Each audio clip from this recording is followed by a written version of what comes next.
Targeted killing की बुनियाद पे हमने करारदाद अभी मुतफ़िका तौर पे लिख भी दी है और उन पे दस्तखत भी कर दी है, और शायद हम 17 को इसी को पेश भी कर लें। और फिर इसके साथ साथ कराची में टारगेटेड किलिंग जो बशीर जान हमारे डिप्टी जनरल सेक्रेटरी है अवामी नेशनल पार्टी के, जो कि अब का मकाम जनरल सेक्रेटरी है, उन पे कातिलाना हमला किया गया और उनके 2 साथियों को शहीद किया गया। लिहाजा जिन जिन लोगों को, ये अजीब सी बात है, मैं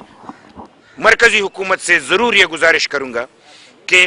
इस मसलहत की बुनियाद पे कि कोई टारगेट किलिंग में मुलव्विस हो और उनको इसलिए सज़ा नहीं दी जा रही कि शायद उनको कोई मुश्किल पड़े, तो कौम की खातिर और सच्चाई की खातिर अगर कुर्सी की कुर्बानी भी देनी पड़ी तो कुर्सी की कुर्बानी देनी चाहिए, लेकिन उन लोगों को कैफियत किरदार तक पहुंचाना चाहिए। और हम समझते हैं कि कब तक वो अकलियत जो है अक्सरियत पे इस तरह हावी रहेगी, न वो सिंधियों को जीने दे रहा है, न वहाँ पे पंजाबियों को जीने दे रहा है, न बलोचियों को जीने दे रहा है, न पुख्तूनों को जीने दे रहा है। और अब बड़ी अफसोस की बात है कि हमने उनको मुहाजिर जान के अंसार से बढ़ के कुर्बानियाँ दी, लेकिन आज तक वो अपने करतूतों पे कायम हैं। तो लिहाजा हम सबको एक होना पड़ेगा, और हम ये चाहते हैं कि हम किसी से लड़ाई नहीं चाहते, हम बादशाह खान के अदम तशद्दुद के पैरोकार हैं और उसी पे अमल पैरा हैं, लेकिन ये भी किसी को इजाज़त नहीं देते कि वो हम पे ज़िंदगी तंग करे, हम पे अपनी ज़मीन तंग करे। जब अंग्रेज़ ऐसा न कर सके, ऐसे जालिम जाबिर हुक्मरान यहाँ पे न कर सके,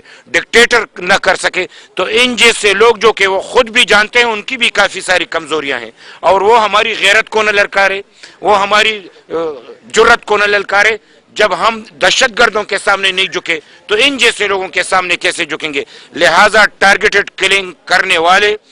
उनका चेहरा भी बेनकाब होगा और हम उनके खिलाफ डट कर रहेंगे। एक बार फिर मैं सहाफ़ी साथियों के साथ भी हमदर्दी का इजहार करता हूँ, इनके साथ भी यकजहती का इजहार करता हूँ, और वली खान बाबर जो कि एक सहाफ़ी के नाते से मैं उनकी सहाफ़ी ज़िंदगी को सियासत की नज़र नहीं करना चाहता, वरना वो सियासी एतबार से, नज़रियाती एतबार से हमारा बिल्कुल बादशाह खान का पैरोकार था और वो पुख्तूनों पे जान निछावर करने वाला था। लेकिन एक सहाफ़ी के हैसियत से उसने जो कुर्बानी दी तो हम उसकी कुर्बानी को सलाम पेश करते हैं, और एक बार फिर बशीर पे कातिलाना हमले की मजम्मत करते हैं और उन 2 शहीदों को भी सलाम